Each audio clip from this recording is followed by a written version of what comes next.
अस्सलाम वालेकुम students, attendance लगा लेते हैं अभी जरा। वालेकुम अस्सलाम। अच्छा, कल मैंने देखा है कि at the end of the day अक्सर ही ऐसे होता है। कल एक दफ़ा मैंने दोबारा अटेंडेंस ली थी। तो आप लोग 8वें सेमेस्टर में, तो आप थोड़ा मेंटली तौर पे ठीक हो जाएं, सही है। अदरवाइज बाकी और काफ़ी सारे वेज होते हैं, जैसे शॉर्ट अटेंडेंस है, ठीक है, पहला रास्ता। दूसरा रास्ता ये है कि आएंगे नहीं तो परफॉर्म नहीं कर सकेंगे, वो सेकंड वे, ठीक है। तो आप डिफरेंट पॉइंट्स के ऊपर खुद ही जो है ना वो अपने आप को लूज कर जाएंगे। ठीक है, जो स्टेटमेंट है ना कि जो गुड़ से मरे उसे जहर क्यों दो, तो आप खुद ही अपने हाथों ही अपने आप को जो है ना वो अपनी परफॉर्मेंस को ख़राब करने वाले। आधी क्लास उसमें वैसे ही नहीं थी, ठीक है। तो आप कोई मेहमान खसूसी के तौर पे थोड़ा ही आते हैं मेरे कोर्स में, कोई इनाग्रेशन है वहाँ पे मैंने आपको बुलाया हुआ है और आपने तकरीब से खिताब करना। स्टूडेंट हैं आप, अपने रोल को समझेंगे, आपको फुल सेशन में पार्टिसिपेट करना। क्विज दे के आप ऐसे गए हैं जैसे आपका कोई सालाना इम्तहान हो गया और अब बस नेक्स्ट में बस जॉब का लेटर ही आने वाला है। तो ये डेली का यही रवैया है।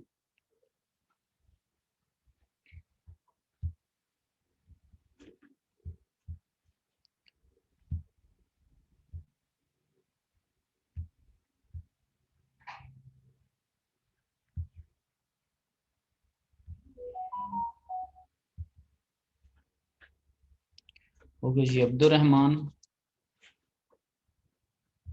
Present sir. ठीक है, आबिदुल्ला। Yes sir.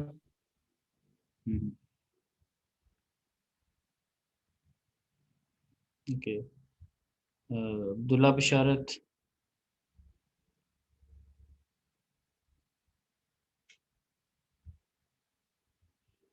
अफान आसिफ।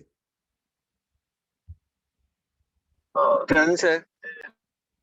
ठीक, और रिदवान मोहम्मद आसिफ। Present sir. ठीक, अली सुहेल। Present sir. ठीक, इत्शाम अहमद। Present sir. ठीक, फहद इफ्तिखार।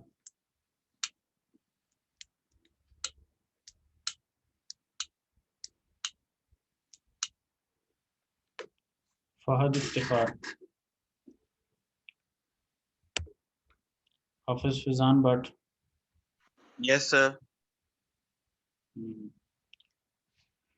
ठीक, हसन अली। Present sir. ठीक है जी, खुरम शहजाद। खुरम।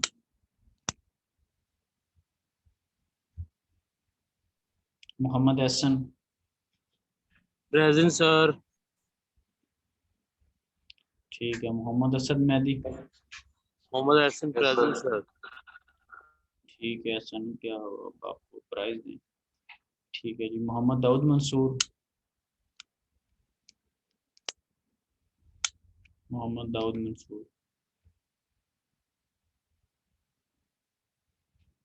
ओके जी, मोहम्मद हमजा रमज़ान।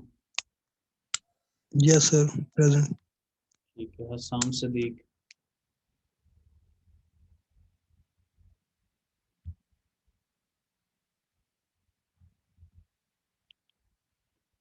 मोहम्मद खुनशान शाहिद। Present sir. ठीक, अच्छा, और मोहम्मद मजहर। Yes sir. ठीक है जी, शहरियार।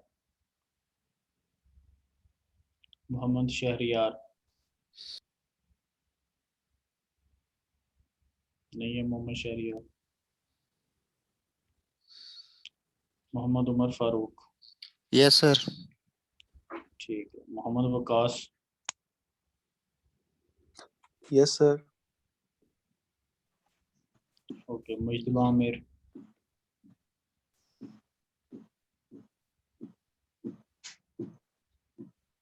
हाँ जी, मुजतबा कोशिश कर रहे हैं बोलने की। Present sir. ठीक है, सुहेल करीम बुगटी। Suhail Karim Bhutti, Suleman Ahmed Bhatt, yes sir. ठीक है जी। Uzair Iftikhar, present sir. ठीक। हाँ जी, कोई ड्यूरिंग द अटेंडेंस किसी ने ज्वाइन किया हो? यस सर, अब्दुल्ला सर बिशारत। पता है। सर मेरी आईडी अनलॉक होगी हुई है सर। अच्छा, मैं मुझे आदि में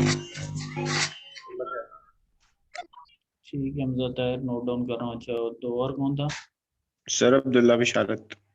अब्दुल्ला बशार लगी हुई। और अब्दुल्ला, आप कल इधर क्विज दे के निकल गए थे, ठीक हो जाए जरा। Okay sir. ठीक है, चीज़ें जो है ना जरा। हाँ जी, और कौन, कोई उमर टाइप कोई था कोई?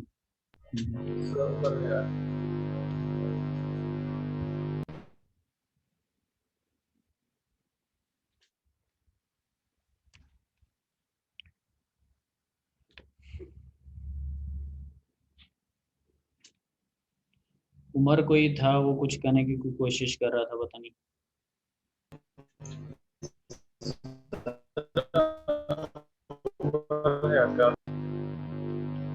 उमर आपकी तरफ बड़ी पुअर कनेक्टिविटी है। ठीक है, मैं देख लेता हूँ। चलें जी।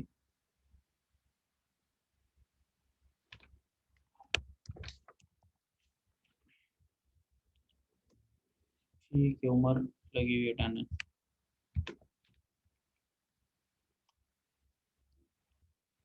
अच्छा जी, क्विज के अलावा एक चीज़, कुछ थोड़ा सा आउटलाइन पहले भी आपको बताई थी, उसमें कुछ चीज़ें हैं जो कि असेसमेंट पॉइंट ऑफ व्यू से, वो मैं थोड़ा सा डिस्कस कर लूँ आप लोगों से।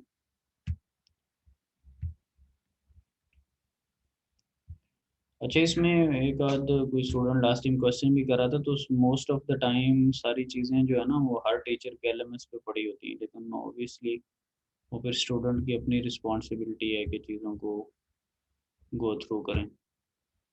ठीक है, हर किसी ने आउटलाइंस के अंदर जो है वो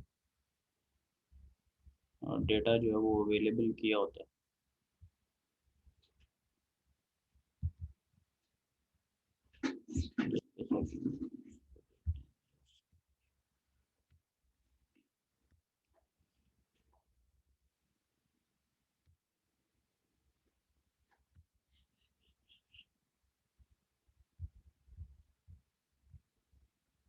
अच्छा, अभी जो आपकी कोर्स आउटलाइन है, आई होप सो कि आप सबको नज़र आ रही होगी। Yes sir. ठीक है, सो उसके अंदर आपकी एक रफ सी जो मार्क्स की डिस्ट्रीब्यूशन है ना, ठीक है, वो आप लोगों को दी हुई है कि इसमें क्विजेज भी ऑब्वियसली हो रहे हैं, असाइनमेंट भी आपको दी जाएगी, प्रेजेंटेशन भी दी जाएगी, मिड टर्म के 20 मार्क्स हैं, फाइनल टर्म के 50 हैं। ठीक है, और ये एक वे है कि किस तरह से इसमें सारी डिटेल होती है। ठीक है, पहले लेक्चर में भी आप लोगों को बताई थी सारी ये वीक्स और ये कौन सी बुक का क्या चीज़ है, ये बड़ी एफर्ट्स के साथ बनता है। ये ऐसे नहीं है कि ये किसी दुकान से कोर्स आउटलाइन जो है वो मिल जाती है कि 10-15 रुपए दिए वर्ड की एक फाइल बन गई। इसमें पूरी मैपिंग होती है और फिर उसके अकॉर्डिंगली कैलकुलेशन, और एक ऑब्वियसली ये बड़ा एक हेक्टिक टास्क है, ये सारी जो चीज़ है ना इसको करना, और इसको करने की पूरी कोशिश भी की जाती है। सो खैर, इसमें ये है कि क्विज़ेस जो है वो ऑब्वियसली होते रहेंगे, 4 क्विज़ेस हम कंडक्ट करेंगे, असाइनमेंट भी इस तरह दी जाएगी केस स्टडी के ऊपर अलर्ट से। ये अब एक जेनेरिक सी असाइनमेंट हम इसकी कोई ना कोई स्टेटमेंट या कोई ना कोई चीज़ वाजे कर देंगे। अब इसमें असाइनमेंट या केस स्टडी में अलर्ट से ये है कि आप सपोज किसी इंजीनियरिंग की जो इंडस्ट्री है उसको ले लेते हैं और उसके अंदर देखते हैं कि आप उसके अंदर प्लानिंग को या ऑर्गेनाइजिंग को, ठीक है, ऑपरेशन वाली चीज़ों को किस तरह से परफॉर्म कर सकते हैं, जो जो चीज़ें हम पढ़ रहे हैं वो वहाँ पे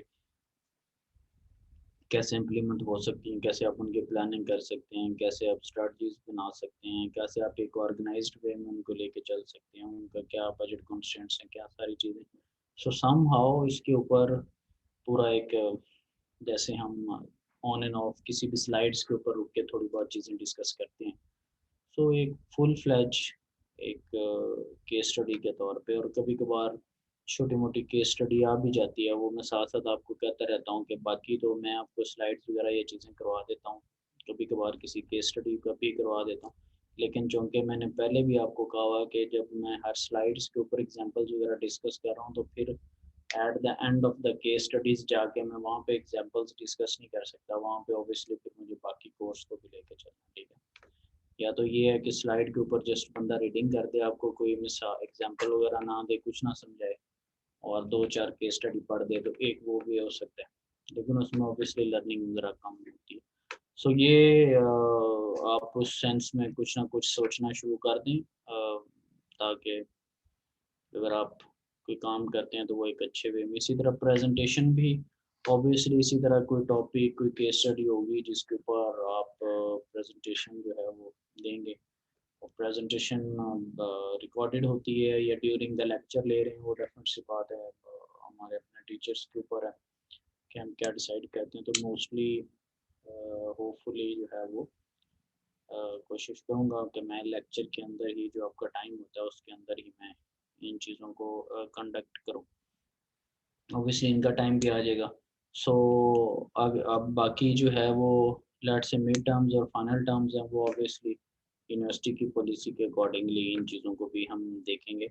और मिड में या फाइनल्स में जो है वो आपको मोस्ट ऑफ द टाइम जो चीज़ें हैं वो केस स्टडी टाइप की होंगी, थ्योरेटिकल चीज़ें ही होंगी, जैसे मैं आपसे डिस्कशन करता हूँ या सम टाइम आपकी इनपुट लेता हूँ। सो इसी टाइप की हमारे पास चीज़ें होंगी। सो इस कोर्स के अगर आप पॉइंट ऑफ व्यू को देखें तो उसमें इसमें एक एक कंप्लीट एक वैरायटी है। असाइनमेंट पे आपको लिखने का, उसको सर्च आउट करने का टाइम मिलेगा, ऑब्वियसली वो आप काम कर रहे होंगे। आपकी रिटन स्किल्स हैं, प्रेजेंटेशन में आपकी वर्बल, बाकी रिलेटेड आपकी कम्युनिकेशन स्किल्स हैं, क्विज़ेस में थोड़े और टच से आपको एनालाइज किया जा रहा है, मिड फाइनल में थोड़े और वे में चीज़ों को एनालाइज किया जाएगा। सो ये एक पूरा एक फुल पैकेज है विद इन दिस कोर्स, ठीक है। और डेफिनेट सी बात है, आप असाइनमेंट में, प्रेजेंटेशन में मोस्ट प्रोबेबली अच्छे मार्क्स लेंगे और ले भी सकते हैं, ठीक है। इसी तरह मिड फाइनल्स में भी इंशाल्लाह रीजनेबल उसकी रिक्वायरमेंट रहेगी, ठीक है। क्विज़ेस को थोड़ा स्विच करने का ये पर्पज़ है ताकि आप साथ साथ थोड़ा स्टडी भी करें, थोड़ा पढ़ें भी, क्योंकि ये 100% बात क्लियर है, इंसान को धोखे में नहीं रहना चाहिए। यानी कि मैं अपने आप को कह रहा हूँ, टीचर्स को कह रहा हूँ, क्योंकि 1-2 के अलावा या कोई हार्डली 3 to 4 से बहुत माइनर से बाकी सारे अटेंडेंस लगवाई, माइक को ऑफ किया, वो चीज़ें सारी समझ आ रही हैं। अब टीचर हर किसी के घर में जाके बेल दे के नहीं कह सकता पेरेंट्स को कि भी आप चेक करें आपका बच्चा लेक्चर जा रहा तो भी आपका बच्चा किधर है। सो ये ऑब्वियसली इस तरह की चीज़ें नहीं होती प्रैक्टिकल एनवायरनमेंट में, सोफिस्टिकेटेड एनवायरनमेंट में ऐसी चीज़ें नहीं होती, ठीक है।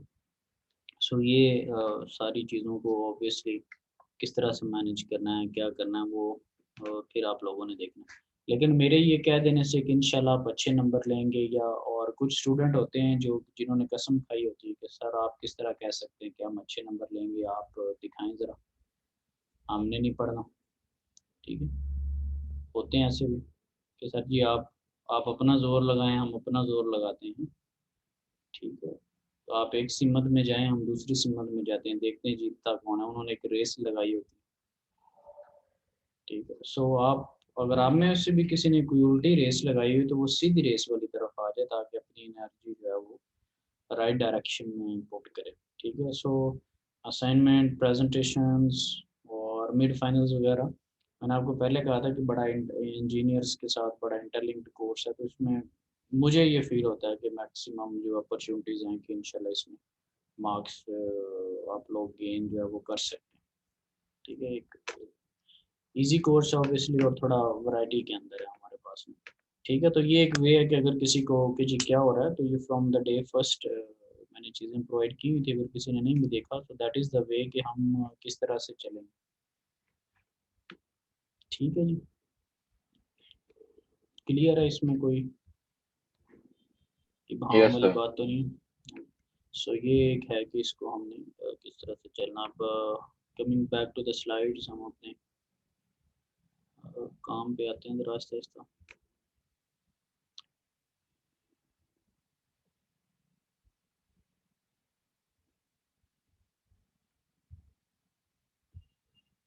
अब उसमें एक दो और चीज़ें हैं। फॉर एग्जांपल मुझे पता है कि अगर आप आते हैं कोर्स के अंदर और मैं आपकी अटेंडेंस अगर मैं ले ली, अगर मुझे फील हो रहा है कि ये सारे इसको छोड़ छोड़ के जा रहे हैं, तो मैं दोबारा अटेंडेंस लगा के उनके एब्सेंट लगा दूँ। मैं 2 दिन ऐसा काम करूँ, आप short attendance maximum more than 50% इसमें शॉर्ट अटेंडेंस होंगे, और मोर देन 50% आप शॉर्ट अटेंडेंस होंगे तो आप अगेन इसको पे करेंगे और दोबारा से इस कोर्स को पढ़ रहे होंगे, जो कि 1 साल बाद ऑफर होता है।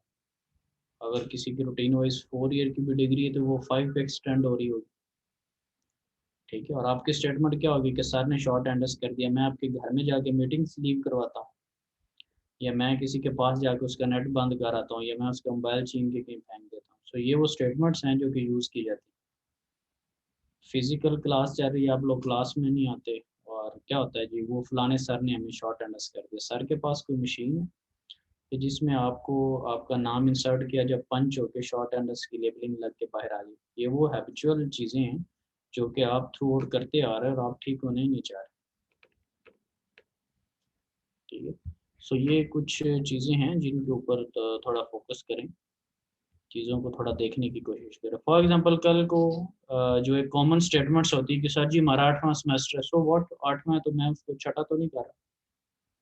सर जी हमारा आखिरी साल है, ये हमें पता है स्टेटमेंट्स का, ये रिपीटिंग स्टेटमेंट्स हैं, रिकर्सिव फंक्शंस लगे हैं। सो व्हाट आपका अगर है तो आप जब काम ही नहीं कर रहे तो क्या करें। मेरे पास अगर स्टूडेंट हैं, लेट्स से 28 की स्ट्रेंथ है, और उसमें 19-20 लोग या 10 या 15 या वो बिल्कुल ठीक आ रहे हैं, अपने काम कर रहे हैं, तो मुझे उनको तो भी किसी पॉइंट के ऊपर मोटिवेट करना है ना, मुझे उनको भी तो इनकरेज करना है। बाकी जो नहीं कर रहे, मैं उनको अब क्या करूँ। तो जो मेरे साथ चल रहे हैं, मेरे कोर्स को ठीक लेके चल रहे हैं, मुझे उनके ऊपर भी तो फोकस करना है, ठीक है। और जो इसको डिस्ट्रैक्ट कर रहे हैं, डिस्ट्रैक्शंस की तरफ लेके जा रहे हैं, उनका अल्लाह ही हाफ़िज़, ठीक है। पर्पस तो हर एक का होता है कि इसमें ठीक चले, इनके ठीक मार्क्स आएँ। अब ठीक है, आपके क्विज़ में जैसे भी हैं, सो आई वाज़ लुकिंग के उसमें 5 पॉइंट समथिंग की एवरेज या ऑलमोस्ट 6 आप कर लें। मिनिमम उसमें 4 थे, रियल टाइम में आप देते आपके 4 से कम भी आ सकते, ठीक है। सो उसमें भी ठीक है, एक रीज़नेबल परफॉर्मेंस है, ठीक है। लेट्स से ज़ीरोज़ 1 2 3 इस तरह की चीज़ें नहीं हैं। अगर मैं आपको केस देता, आपसे जज नहीं होता, आप उस पर ठीक से उसको पिक नहीं करते, ठीक है। और उसकी एक थोड़ी अमाउंट है, असाइनमेंट में हमने एक ज़्यादा रखी हुई है ताकि आप अच्छा परफॉर्म कर सके। प्रेजेंटेशन में उसको अपॉर्चुनिटीज़ दी है, मिड फाइनल्स में उसकी अपॉर्चुनिटी दी हुई है, ठीक है। सो ऑब्वियसली ये नंबर जो डिस्प्लेड हैं, ये आप लोगों के लेने के लिए हैं, और उसमें ऑब्वियसली वही मार्क्स गेन करेगा ना जो कि इसको साथ साथ जो है वो पढ़ रहा है, ठीक है। तो चीज़ों को थोड़ा सा ठीक करें, और मतलब जो कुछ भी खराबी हैं उनसे ज़रा बाहर आएँ, ठीक है। जो कुछ भी चीज़ें हैं उसमें उसको बाहर आ जाए। होप सो कि अभी आपके सामने स्लाइड नज़र आ रही होगी। लास्ट टाइम हम लाइन वर्सेस स्टाफ को देख रहे थे, और अभी एक डेफिनेशन टाइप स्लाइड है जिसमें स्पैन ऑफ कंट्रोल और स्पेशलाइजेशन इस टाइप की आपको कुछ चीज़ें नज़र आ रही, यस सर। ठीक है।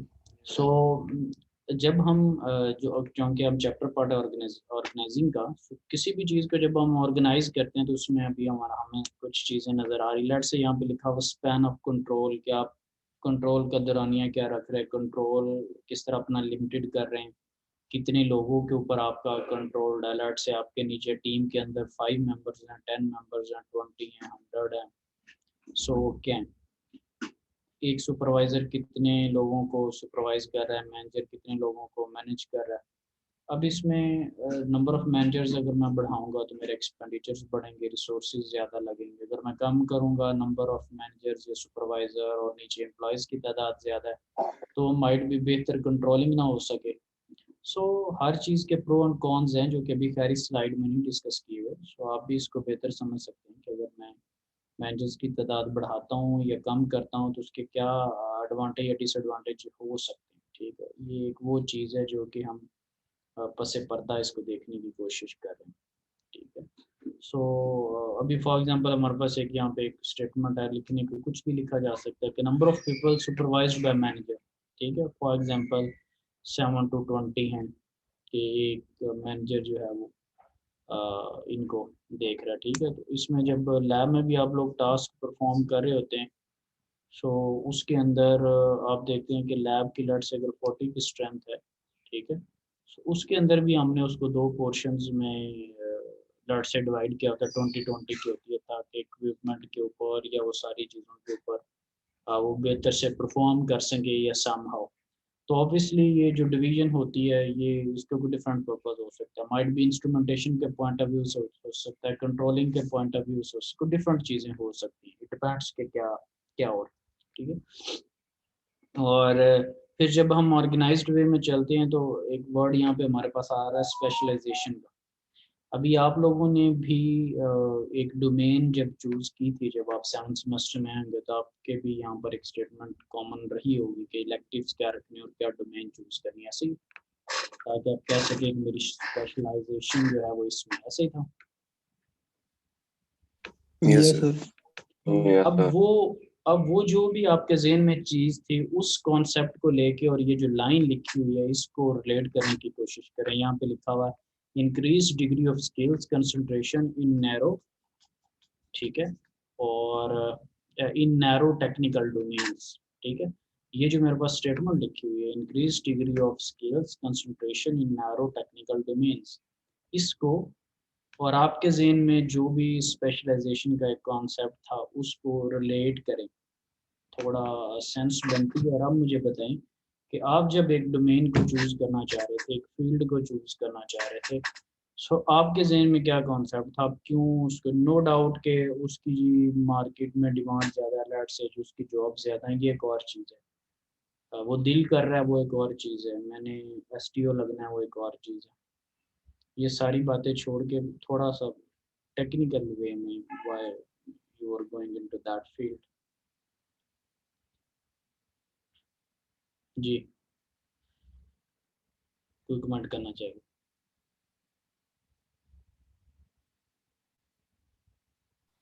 सर ये इस स्टेटमेंट के मुताबिक के हमारी उस खास डोमेन में जो भी हम चूज कर रहे हैं अपनी स्किल्स को बेहतर करना या बढ़ाना दूसरी डोमेन्स की निस्बत। ठीक है, और बिल्कुल सही है। एक तो आप उस पर फोकस करें, उस पर आप कंसंट्रेट करें, बाकी प्रीवियसली जो थे वो कोर्सेज, लेट से मैं इलेक्ट्रॉनिक्स का अगर कहूँ तो वो ऑब्वियसली पावर में भी कुछ ना कुछ यूज़ हो जाएगा, इलेक्ट्रॉनिक्स में भी, कम्युनिकेशंस में भी। सर्किट को मैं कहूँ तो वो भी ऑब्वियसली मुझे हर जगह पे यूज़ होता नज़र आ रहा है, कुछ बेसिक्स हैं जो कि हर जगह पे यूज़ होती है। लेकिन जब आप इलेक्टिव्स की बात करते हैं या किसी स्पेसिफिक फील्ड की बात करते हैं तो आप अपनी डोमेन को नैरो कर लें, इनडायरेक्टली आपने नैरो किया लेकिन टेक्निकली वो डीप आप जा रहे हैं, ठीक है। किसी भी चीज़ की गहराई की तरफ आप जा रहे हैं, अब आप बाहर बाहर से नहीं चीज़ों को देख रहे हैं, ठीक है। अब आपने ब्रॉडर पिक्चर नहीं उसकी ली, अब आप नैरो डाउन हो रहे हैं उस टेक्निकल डोमेन के अंदर। और अगर कोई इंडस्ट्री है तो ऑब्वियसली उसका मार्केटिंग का सेक्शन डिफरेंट होगा, उसमें मार्केटिंग की स्किल्स यूज़ हो रही, प्रोडक्शन के अंदर प्रोडक्शन की हो रही, सेल्स के अंदर सेल्स की हो रही, डिज़ाइन के डिपार्टमेंट में डिज़ाइन की हो रही, R&D के अंदर सर्च एंड डेवलपमेंट्स की हो रही, ठीक है। सो और इसी तरह ही आप ऑर्गेनाइज करते हैं किसी भी चीज़ को। अभी अगर यहाँ पर आप देखें विद इन द यूनिवर्सिटी देखें, जो कि एक एकेडेमिया की एक इंडस्ट्री है आपके सामने, अगर उस सेंस में मैं इसको देखूँ, सो आप इसको अगर ऑब्जर्व कर रहे हैं तो इसमें भी टेक्निकली डोमेन्स को अगर मैं देखूं तो यहाँ पर आगे हमारे पास आ भी जाएगा, एक ऑर्गेनाइजिंग में एक ख़ास टाइप है आपकी जो जो इंडस्ट्री को टच कर रही होगी, कि आपके पास इलेक्ट्रिकल इंजीनियरिंग है, आपके पास मैकेनिकल इंजीनियरिंग है, आपके पास इंडस्ट्रियल है, आपके पास बिजनेस एंड एडमिनिस्ट्रेशन से रिलेटेड है, आपके पास इंफॉर्मेशन एंड टेक्नोलॉजी से रिलेटेड है, आपके पास लॉ से रिलेटेड है, आपके पास लेट्स इंटरनेशनल रिलेशंस है, पॉलिटिकल साइंस है, डिफरेंट डोमेन्स हैं आपके पास, फिजिक्स है, केमिस्ट्री है। सो ये डिफरेंट डोमेन्स हैं आपके पास और डिफरेंट स्पेशलाइजेशंस हैं। इसी तरह मैंने आपको जो sales, marketing, purchasing, design, R&D, वो एक टेक्निकल इंडस्ट्रीज है, ठीक है। उसको आप डॉलेंस के अंदर अप्लाई कर लें, कहीं भी आप उसको अप्लाई कर सकते हैं, ठीक है। कोई कोई और इंडस्ट्री ले लें, वहाँ पे अप्लाई कर सकते हैं।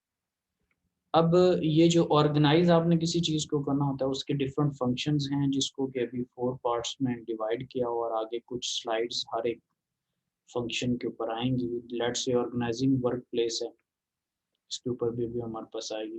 डेवलपिंग स्ट्रक्चर के ऊपर भी आएगी, डेलीगेटिंग वर्क के ऊपर भी आएगी, एस्टेब्लिशिंग रिलेशनशिप।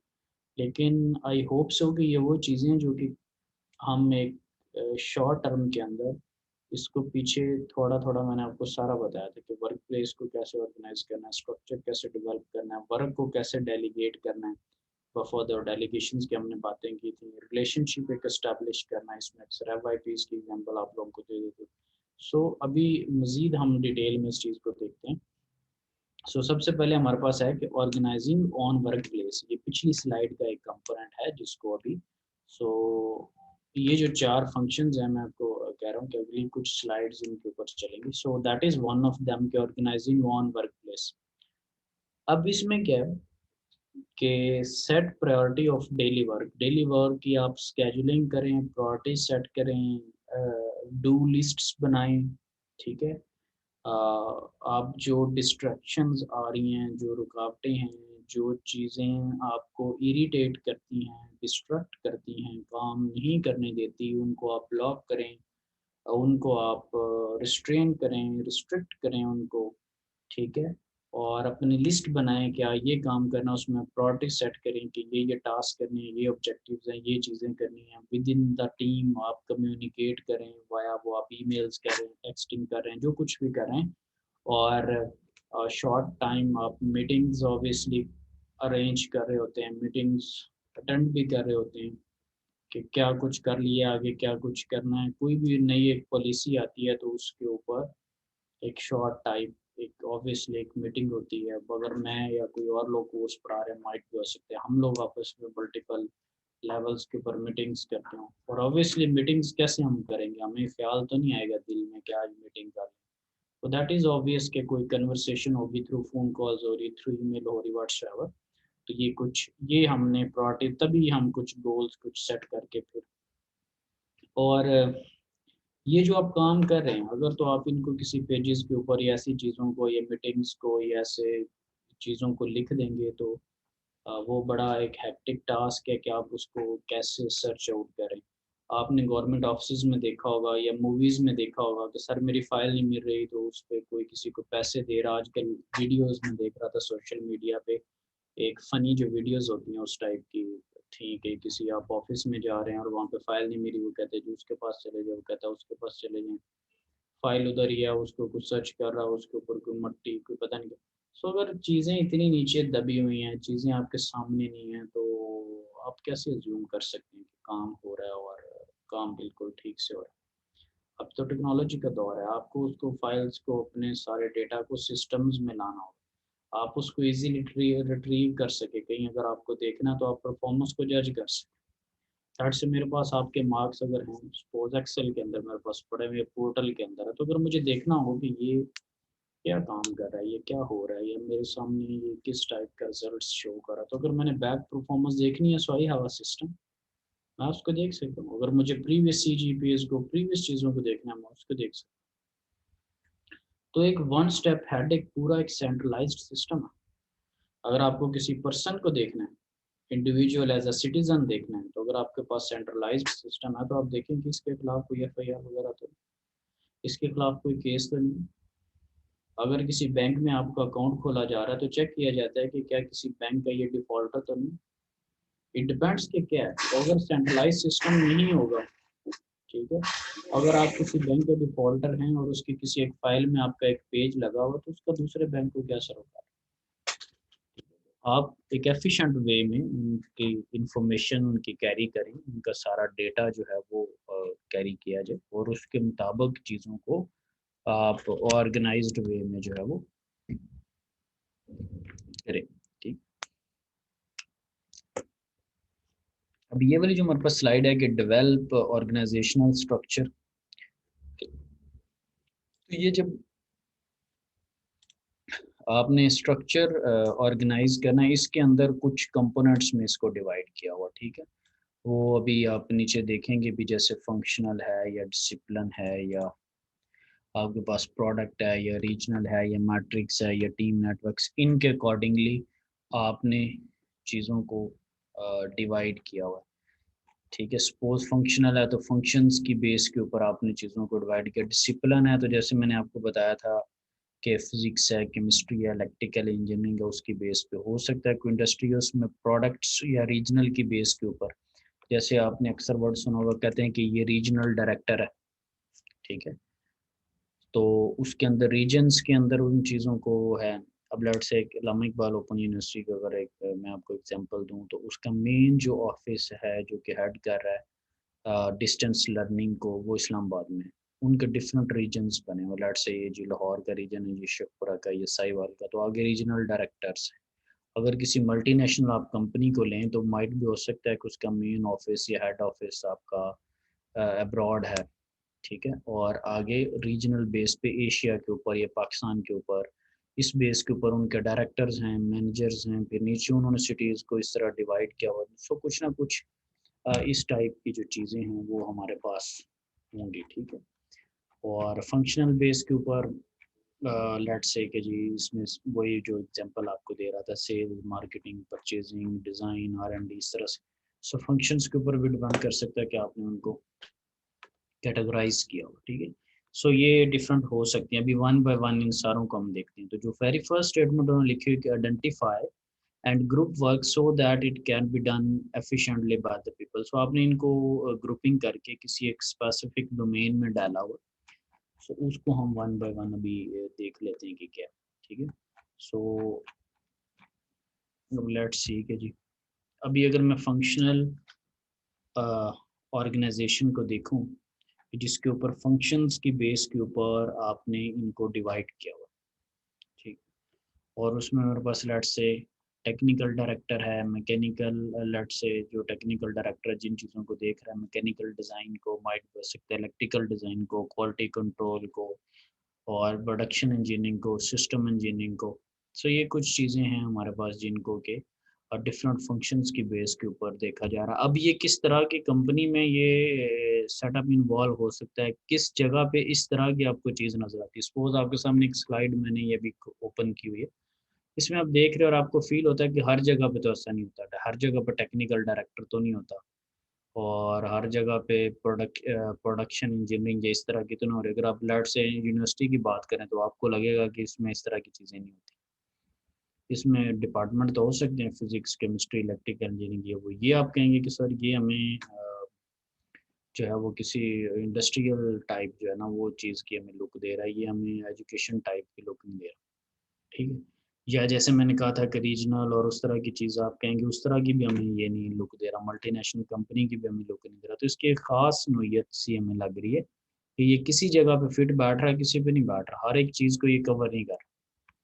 ठीक है, सो अभी ये जो चीज़ देखी इसके हम प्रोज एंड कॉन्स देख लेते हैं कि क्या हमारे पास इसके क्या फ़ायदे हैं, क्या नुकसान है। सो जो भी अभी आएगी टाइप, जैसे अभी फंक्शनल को पढ़ रहे हैं या नेक्स्ट में जब आप जाएंगे तो आप रीजनल को अगर स्टडी करते हैं, ठीक है, या आप डिसिप्लिन बेस्ड को स्टडी करते हो, तो हर एक के प्रो एंड कॉन्स है। तो यहाँ पे लेट से हमारे पास है कि परमिट्स हायरार्की ऑफ स्किल्स, एक आपके पास एक हायरार्की बनी हुई है टॉप टू बॉटम के जी, इसमें डिफरेंट डोमेन्स आ रही हैं उसके अंदर, और फैसिलिटेट स्पेशलाइजेशंस।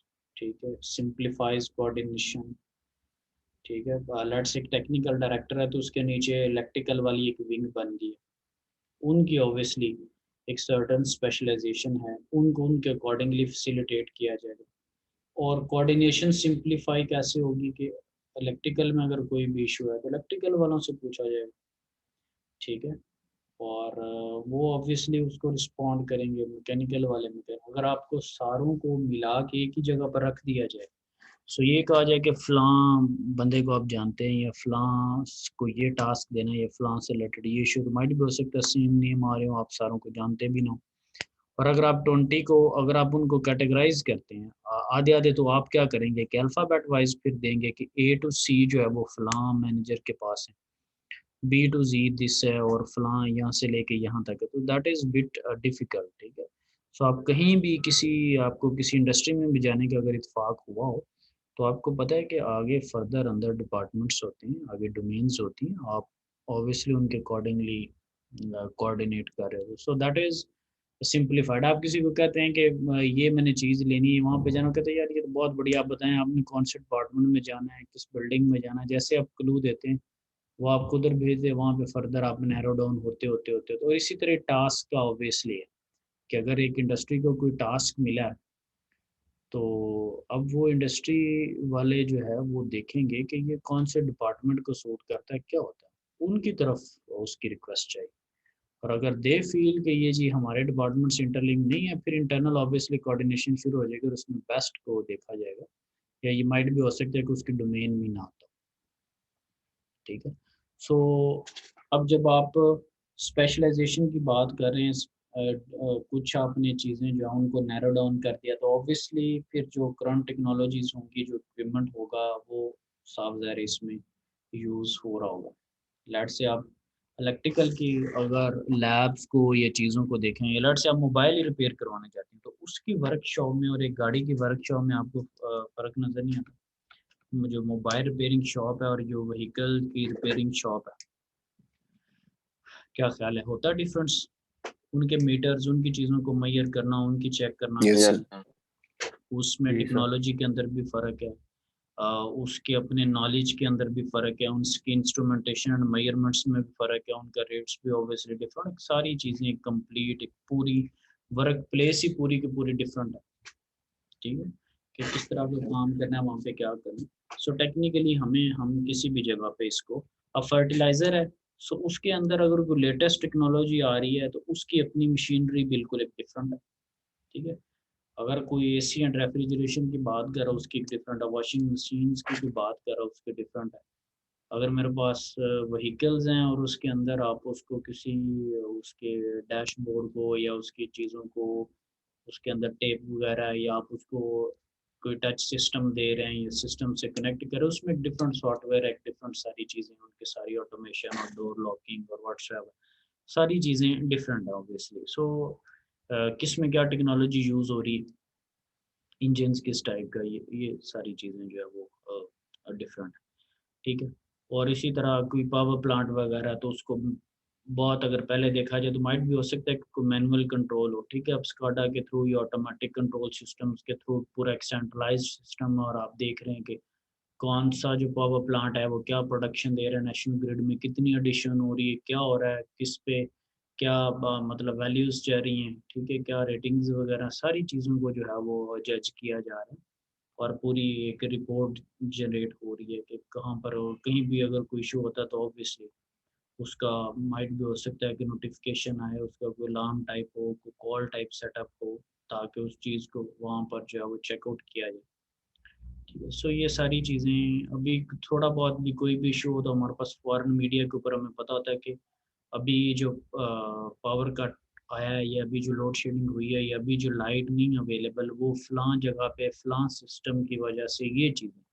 सो ये ऑब्वियसली एक सेंट्रलाइज्ड सिस्टम है, सो तभी हमें पता है ना, अदरवाइज़ हाउ इट्स पॉसिबल कि कैसे मुमकिन है कि हमें इस सारी चीज़ का आइडिया हो।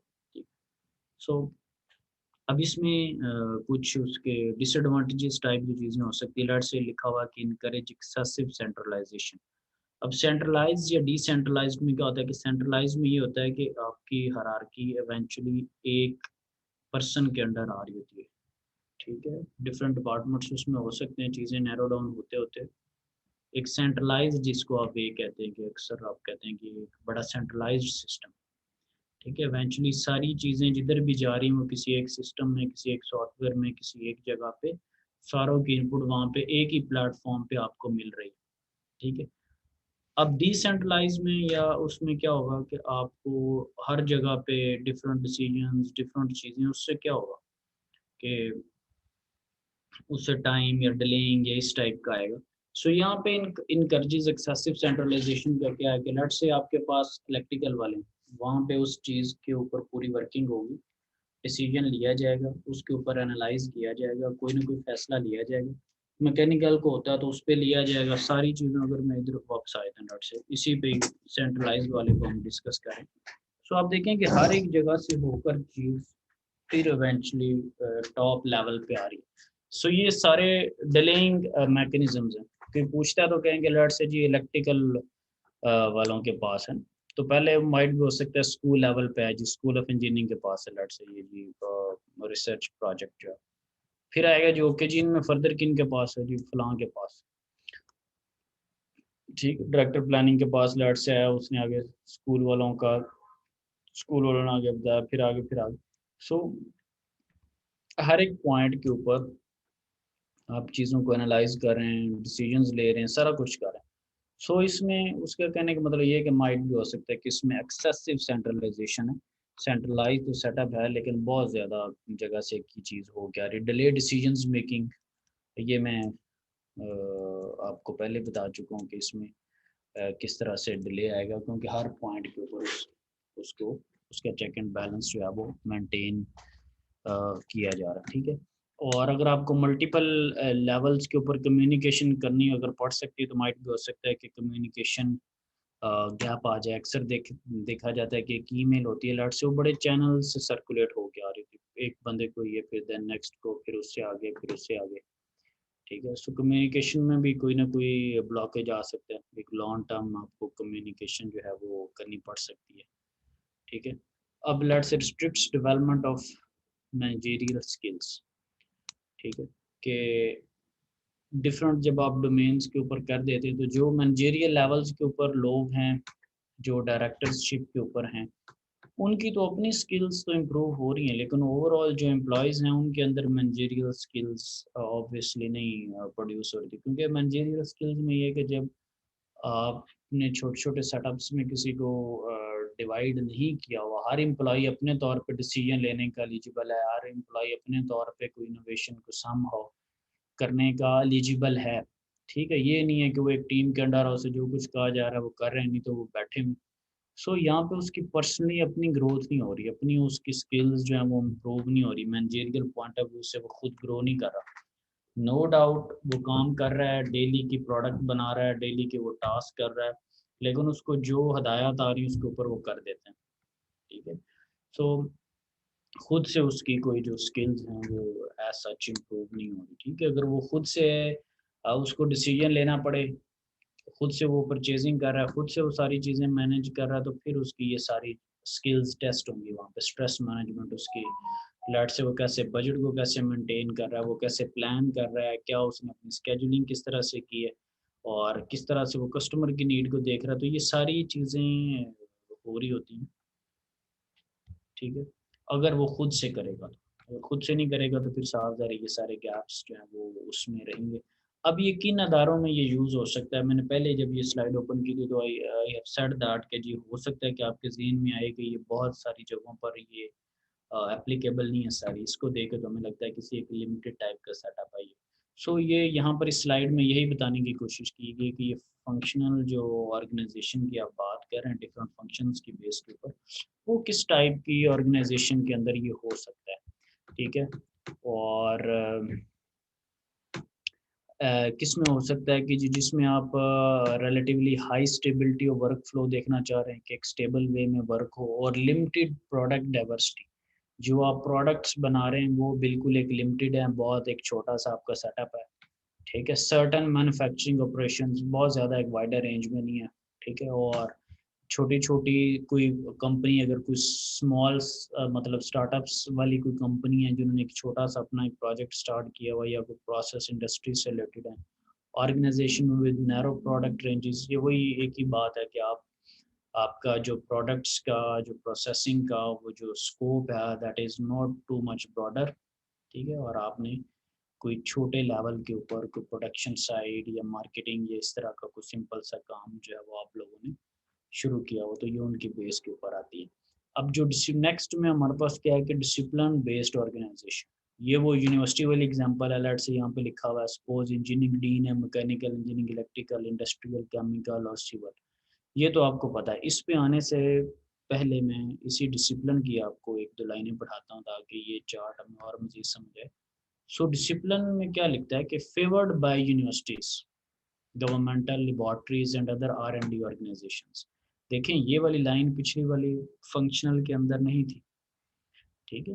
कि अब ये जो चीज़ है ऑब्वियसली, ये जब आपने ये लिखा हुआ है इंजीनियरिंग डीन और मैकेनिकल, तो आपको देख के क्या ऑब्वियसली थोड़ी लुक आई होगी कि ये माइट भी किसी लेबॉर्ट्री की या किसी जो है वो यूनिवर्सिटी की, ये इस टाइप की कोई बात हो रही, कोई सर्च की बात करें, कोई डेवलपमेंट की बात करें, कोई एकेडेमिया की बात करें, ठीक है, कोई एजुकेशन, कोई तालीम से रिलेटेड कोई चीज़ हो रही, कोई लेबॉर्ट्री हो सकती है लेट से आपके पास, ठीक है, जिस तरह से PCSIR लेबॉर्ट्री है, ठीक है आपके पास, ठीक है। सो ये हमें फील हुआ कि ये डिसिप्लिन्ड बेस्ड ऑर्गेनाइजेशन हो सकती है।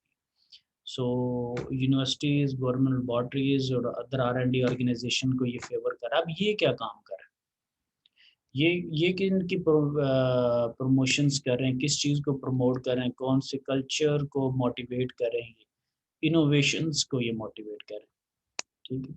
और हर डिसिप्लिन जो भी है उनके अंदर क्या नई चीज़ें हो सकती हैं, क्या हो सकता है, allowing employees to drill down to deeper knowledge level। ये भी जब मैंने आपकी डोमेन के ऊपर क्वेश्चन किया था, तो आप एक स्पेशलाइज्ड एक डोमेन के अंदर आते हैं और उसके अंदर आप डीप नॉलेज को स्टडी करते हैं, उसी डोमेन के 4-5 आप कोर्स पढ़ लेते हैं। लेट्स से अगर पावर वगैरह का आप पढ़ रहे हैं तो आप पावर सिस्टम फंडामेंटल्स पहले पढ़ लिया, फिर उसी के आप प्रोटेक्शन पढ़ रहे हैं, फिर उसी के आप डिस्ट्रीब्यूशन एंड यूटिलाइजेशन और ट्रांसमिशन, उसी चीज़ की हर एक चीज़ को स्टडी करें, ठीक है, कि एक डीपर लेवल के ऊपर आप उसको करें, ठीक है। और अगर आप किसी लेबॉर्ट्री में या किसी R&D ऑर्गेनाइजेशन में जाते हैं तो ऑब्वियसली देखा जाएगा कि इसकी स्पेशलाइजेशन लेट से अगर उस पावर में है या कम्युनिकेशन में है, तो ऑब्वियसली आप उसी में जाएंगे, उसी डोमेन में। किसी ने कम्युनिकेशन में किया हुआ तो वहाँ पे वायरलेस के ऊपर या लेट से ब्रॉडबैंड के ऊपर या फाइबर के ऊपर या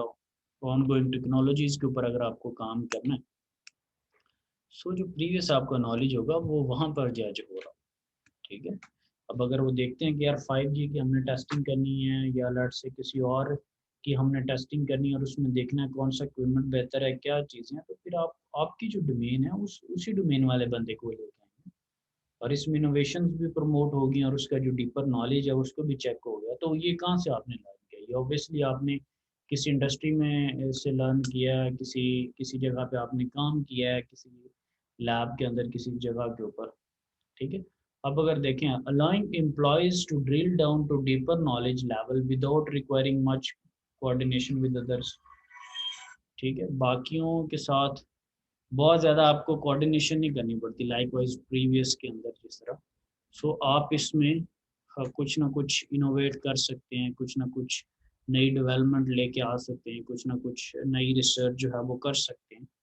अब सपोज जैसे आप FYP कर रहे हैं, ठीक है, सो उसमें क्या होता है कि उसमें समटाइम्स स्टूडेंट्स को डिफ़िकल्टी होती है कि वो अपना कोई प्रोजेक्ट सेलेक्ट कर सकें या अपना कोई प्रोजेक्ट सामने लेके आ सकें, और अगर उनको खुद से कहें कि वो खुद से चूज़ करें तो वो फिर एक उनके लिए टाइम टेकिंग प्रोसेस होता है। और सम टाइम ये होता है कि सर आप ही बता दें, इसको मैं नेगेटिव वे में नहीं कह रहा, दैट इज़ अ ट्रेंड।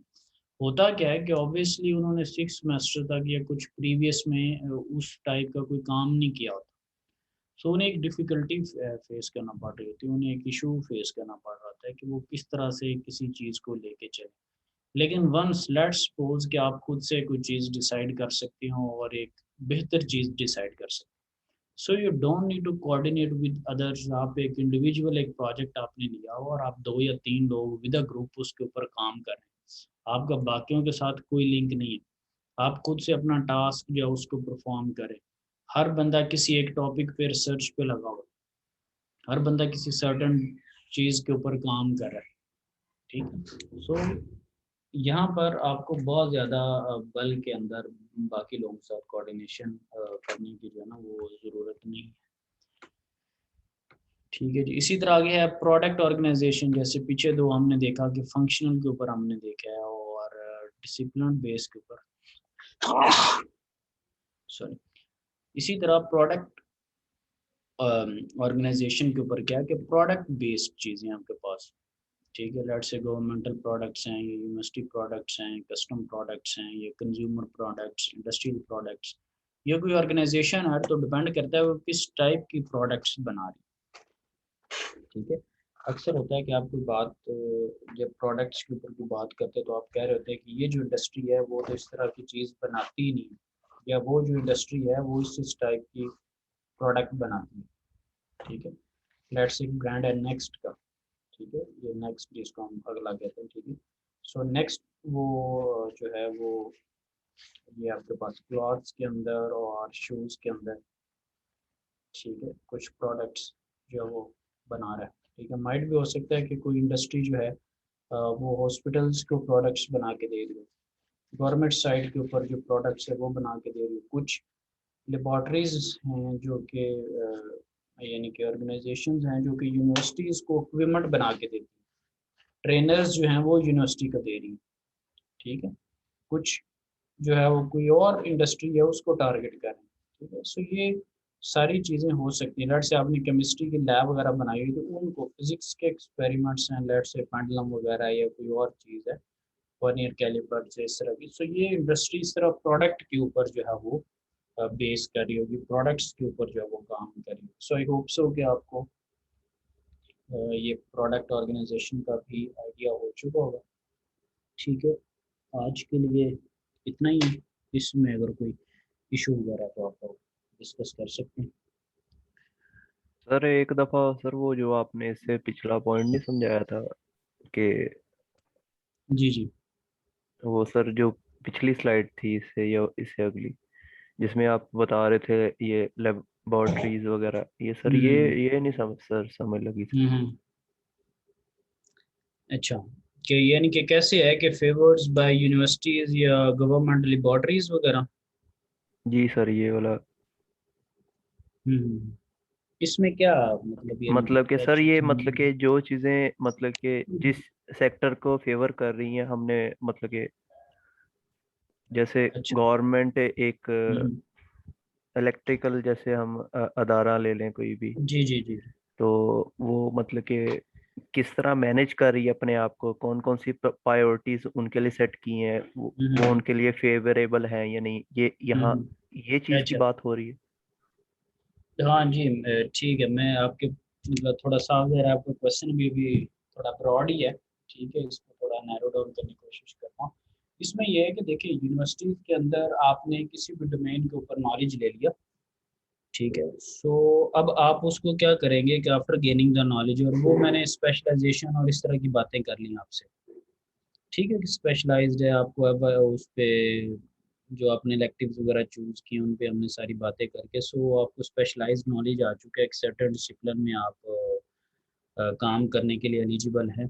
सो जब आप गवर्नमेंटल साइड पे आएंगे, फॉर एग्जांपल आप काम कर रहे हैं सैटेलाइट्स वगैरह में, ठीक है, इस्लामाबाद के अंदर सैटेलाइट से रिलेटेड जो सेटअप है, माइट भी आप उस लेबॉर्ट्री में जो है वो काम कर रहे हो, ठीक है। माइट भी हो सकता है कि आप वापडा में जो है उनका जो कंट्रोल रूम है जो सेंट्रलाइज्ड पूरे सेटअप को देख रहा है, जहाँ पे आपका नेशनल ग्रिड की सारी चीज़ें हैं, या फर्दर उसके अंदर किसी और रीजन के अंदर आपके पास माइट भी हो सकता है कि आप तरबेला पे या मंगला पे इस तरह के किसी ऑर्गेनाइजेशन के अंदर काम कर रहे हैं, या गवर्नमेंट की जो लेबॉर्ट्रीज है जो कि टेस्टिंग कर रही हैं और उनसे चीज़ें अप्रूव्ड होती हैं। फॉर एग्जांपल जैसे मैंने आपको PCSIR वगैरह की एग्जांपल दी, या कुछ और लेबॉर्ट्रीज, अक्सर आप ये जोशांदा वगैरह या कुछ और प्रोडक्ट देखे तो लिखा होता है कि PCSIR लेबॉर्ट्री से तस्दीक शुदा, ठीक है। सो उसमें जो केमिकल के बंदे होंगे या जो भी उनकी डोमेन है, ऑब्वियसली डिपेंड करता है कि वो लेबॉर्ट्री किस चीज़ की है, ठीक है। सो वो जो चीज़ें हैं वहाँ पर जो लोग काम कर रहे हैं वो ऑब्वियसली डिसिप्लिन बेस है। इसी तरह अगर सिविल से कोई रिलेटेड है तो सिविल वाले जो हैं वो अपने डिसिप्लिन को डील करें। अब आप SDO शिप में भी देखें तो ये सिर्फ वापडा में नहीं होती, ठीक है, ये सिविल का अलग होता है, ठीक है, इलेक्ट्रिकल का अलग है। तो डोमेन्स के ऊपर आपने इनको सारी चीज़ों को जो है वो डिवाइड किया, और गवर्नमेंट के भी जो अदारे हैं जो महकमे हैं वो सारे डिफरेंट हैं फॉर द डिफरेंट डिसिप्लिन्स, ठीक है। अगर केमिकल से रिलेटेड किसी चीज़ को चेक करना है तो वहाँ पर चेक किया जाए। अगर अक्सर आप देखते हैं कि वो जो लेबॉर्ट्री है या वो जो फैक्ट्री है या वो उनका वो जो केमिकल यूज़ कर रहे हैं वो जी सेहत के असूलों के मुताबिक नहीं है तो उनको सील कर दिया गया है, या वो ऑब्वियसली उनके पास कोई ना कोई मेजरिंग टूल्स, कोई ना कोई SOPs हैं जो कि वो सारी चीज़ों को चेक आउट करें, और उसमें फिर ऑन गोइंग टेक्नोलॉजीज के साथ रिसर्च चलती रहती है। अब टेक्नोलॉजी में लोग बहुत आगे निकल गए और आपके पास पुराने टूल्स हो, पुरानी लेबॉर्ट्रीज हो, पुराने इंस्ट्रूमेंट हो, तो आप फिर नई चीज़ों को चेकआउट कर सकते ठीक है।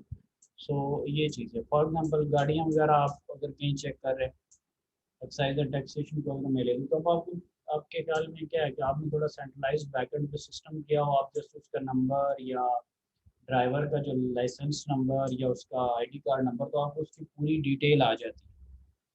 ठीक है। सो ये तो खैर एक डिफरेंट चीज़ है।